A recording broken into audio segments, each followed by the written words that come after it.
చైతన్య ప్రసాద్ గారి మాటలు ఇప్పుడు వినేద్దాము. Sir, requesting you to please speak.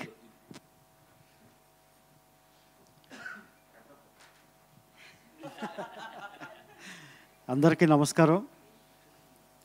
ముందుగా షష్టిపూర్తి సినిమా ప్రారంభమైంది సంగీతంతో. అది మన ఇసై జ్ఞాని, God of music maestro Ilaiyaraaja గారితో షష్టిపూర్తి కార్యక్రమాలన్నీ మొదలైనవి. పాట రికార్డింగ్తో ఈ సినిమా మొదలైంది. ఈరోజు ఇళయరాజా గారి జన్మదినం. వారికి ముందుగా ప్రత్యక్షంగా ఇక్కడ లేకపోయినా వారికి పాదాభివందనాలు తెలియజేసుకుంటూ జన్మదిన శుభాకాంక్షలు తెలియజేస్తున్నాను. ఇది నిజానికి చాలామంది సక్సెస్ మీట్ అంటారు సినిమా రిలీజ్ అయిన తర్వాత మీ అందరి ముందుకు వచ్చినప్పుడు. ఇది నిజానికి సక్సెస్ మీట్ కాదు. మమ్మల్ని ఇలా మీ ముందుకు వచ్చేలాగా మా సినిమాని ఆదరించిన ప్రేక్షకులకు, మా సినిమాని హృదయపూర్వకంగా ప్రోత్సహించిన మీడియాకు మేము కృతజ్ఞతాంజలి ఘటించే సమావేశం ఇది. సక్సెస్ మీట్ అని నేను అంటలేదు, కృతజ్ఞతలు తెలియజేసుకునే సమావేశం. సినిమా ఇది ఎమోషనల్ సినిమాని పదే పదే చెప్తూ వచ్చాము. షష్టిపూర్తి మీద కంప్లీట్గా ఇది షష్టిపూర్తి మీద సినిమా కాదు. ఇంకా చూడని వాళ్ళకి అలాంటి భ్రమలు ఉంటే నేను ముందే తెలియజేయదలుచుకున్నాను. ఇది షష్టిపూర్తితో ఎండ్ అయ్యే సినిమా. అక్కడ టువర్డ్స్ దట్ చాలా ఎమోషన్స్, చాలా జర్నీ ఉంటుంది.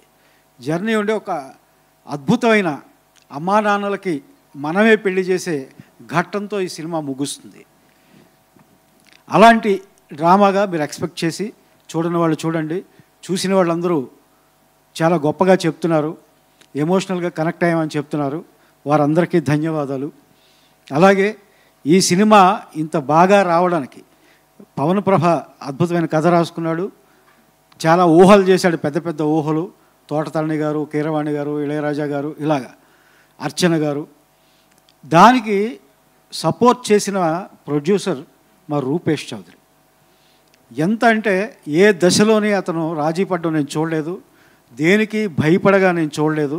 సినిమా రిలీజ్కి కానీ దాని ముందు సినిమా నిర్మాణంలో కానీ అలాంటి యువకుడిని, అలాంటి ప్రొడ్యూసర్ని నా అనుభవంలో నేను చూడలేదు. అతనికి ఎంతో భవిష్యత్తు ఉంది. మరోసారి అన్నయ్య గురించి నేను చెప్పేది ఏమీ లేదు. ఆయన మనందరికీ దక్కిన ఒక గొప్ప ఆస్తి. ఏ పాత్రనైనా అవలీలగా నటించగలరని నేను ప్రత్యేకంగా చెప్పక్కర్లేదు. ఈ సినిమాలో కూడా ఎమోషనల్ సీన్స్ చించి పారేశారు.